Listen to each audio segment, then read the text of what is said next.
Good morning everyone, তোমরা সবাই কেমন আছো? আশা করি তোমরা সবাই খুব ভালো আছো এবং সুস্থ আছো। তোমাদের ভালোবাসায় এবং তোমাদের আশীর্বাদে আমরাও ভালো আছি।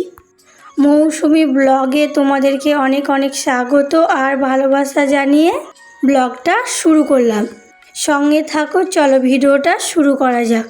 এখন বাজে ওই 6:30 মতো, আর আমি ঘুম থেকে উঠে যাই কিন্তু ওই 5টা 5:30টার মধ্যে প্রত্যেক দিন ঘুম থেকে উঠে যাই। তারপরে ছেলেকে রেডি করে স্কুলে পাঠিয়ে দিয়ে এই 6:30টায় বেজে যায় আমার বাড়ির কাজবাজগুলো শুরু করতে। আর ওই বাইরের বারান্দাটা, আমার ঘরটা ঝাড় দেওয়া নেওয়ার পরে এই বারান্দাটা ঝাড় দিচ্ছি, তারপরে এই যে এই ঘরটা ঝাড় দিয়ে নিচ্ছি। আর কি বলো তো, আমাদের ঝাড় দিতে অনেকটা সময় লেগে যায় জানো তো। এই 3টে ঘর, বারান্দা, আবার অনেকটা উঠোন আছে, উঠোনটা মানে তোমার ঝাড় দিতে মোটামুটি 1 ঘন্টা লেগে যায়। তারপরে এই যে ঘরগুলো মুছতে শুরু করেছি, ঘর মুছতেও আমার অনেকটাই সময় লেগে যায়। আর যে এই ঘর মোছার এই মপটা দিয়ে মুছার জন্য ধরো তাড়াতাড়ি হয়, নাহলে যদি হাতে মুছতাম না অনেক টাইম লেগে যেত। আর এতটা আমি হাতে মুছতেও পারতাম না, মাজার সমস্যা আছে ওই জন্য। আর আমি বলে না, এখন প্রায় সবারই মাজাতে সমস্যাটা বেশি দেখা যায়। ঘর বারান্দাগুলো সব মুছে নেওয়ার পরে এই যে দেখতে পাচ্ছ আমাদেরকে এনে সেটটা মুছে নিই। আমরা খাবার রাখি যে মিট কেসটা, এটা আমি প্রত্যেক দিনই মুছে রাখি। কিছু থাকে না তাও একবার করে মুছে নিই, কারণ ওইটার মধ্যে ধরো খাবার থাকে তো ওই জন্য। তারপরে রান্নাঘরটা পরিষ্কার করে মুছে নিয়েছি। তারপরে এই যে ওভেনের এইগুলো একটু ধুয়ে মেজে নিচ্ছি। আর গরমের মধ্যে একটু কাজ করতে কষ্ট হয়ে যাচ্ছে, বুঝতেই পারছো। তারপরে মা ধরো বাড়িতে নেই, সেই জন্য আরোই বেঁধে যাচ্ছে। তারপর দেখতে পাচ্ছ এখানে কতগুলো বাসন, এই বাসনগুলো সব আমাকে এখন পরিষ্কার করে মেজে ধুয়ে নিতে হবে। ভিডিওতে মনে হচ্ছে কত তাড়াতাড়ি বাসনগুলো আমার মাজা ধোয়া হয়ে গেল, কিন্তু আমার এই বাসনগুলো ধুতে অনেকটা সময় লেগেছে, অনেকটা। তারপরে বাসনগুলো মাজা ধোয়ার পরে আমার খুব গরম লেগে গিয়েছিল, মানে একভাবে সমস্ত কাজগুলো করছি তো সেই জন্য ধরো আরও গরম লেগে গিয়েছে। তারপরে ভাবলাম যে একটু পাখার তলায় বসি, একটু ঠান্ডা হয়ে। আবার ভাবছি যে বসতে গেলে আমারই দেরি হয়ে যাবে, তার জন্য ভাবলাম বসে আমার পাখার নিচে বসাও হবে, আবার একটা আমার কাজও হয়ে যাবে। সেই জন্য আমি সবজিগুলো কেটে নিলাম, আমার মানে পাখার হাওয়া খাওয়া হলো, আবার একটা কাজও হয়ে গেল। তারপরে সবজিগুলো কেটে রেখে পুজোর বাসনগুলো ধুলাম, দেখতেই পেলে। পুজো দেবো বলে ফুলগুলো তুলে নিচ্ছি। আর এই গাছ ও গাছ, সে গাছ থেকে একটা দুটো করে ফুল তুলতে আমার অনেকটাই হয়ে গিয়ে, দেখতেই পাচ্ছ সাজিতে কত রকমের ফুল, এগুলো সব আমাদের গাছেরই ফুল।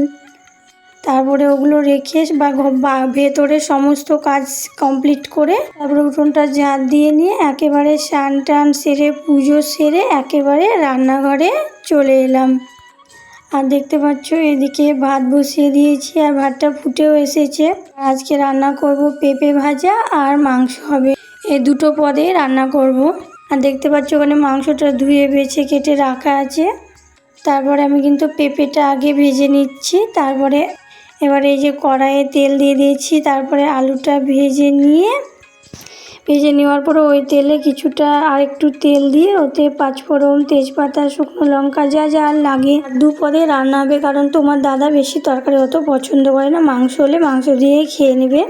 ওর অত ঝামেলা নেই যে অনেক তরকারি করতে হবে, 5টা 6টা এইরকম কোনো ব্যাপার। ও বলবে 1টা 2টো পদেই রান্না করবে, যেন রান্নাটা খেতে ভালো হয়।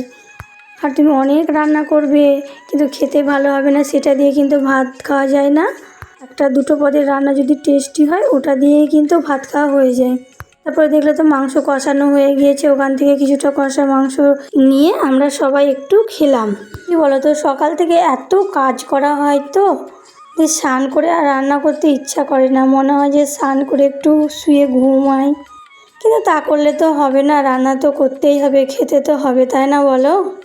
আর দেখতেই পাচ্ছ আমার চিকেনটা রেডি, এবার আমরা খাওয়া দাওয়াটা করবো। এই যে আজকে আমাদের দুপুরের মেনু পেঁপে ভাজা, লেবু আর মাংস, এটা দিয়ে আমরা আজকে খাওয়া দাওয়াটা কমপ্লিট করলাম।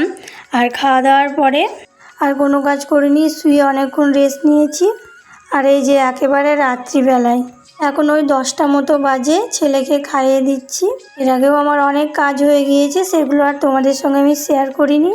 যেমন ধরো সন্ধে দেখানো, তারপরে জামা কাপড় গুছিয়ে রাখা, তারপরে ছেলেকে পড়ানো, এগুলো আর কিছু তোমাদের সঙ্গে শেয়ার করা হয়নি। আর ছেলে যে টিভি দেখছে আর ভাত খাচ্ছে। টিভিতে আবার এখন কি দেখা শিখেছে কি জানি, সিক্রেট রুম কি জানি কি পায় দেখে। ভিডিওটা এখানেই শেষ করছি। সবাই ভালো থেকো, সুস্থ থেকো। দেখা হচ্ছে একটা নেক্সট ব্লগে। আর ভিডিওটা আমাদের ভালো লাগলে একটা লাইক করে দিও আর কমেন্ট করে জানিও কেমন হলো। আর চ্যানেলটা অবশ্যই কিন্তু সাবস্ক্রাইব করে দিও। Bye, tata.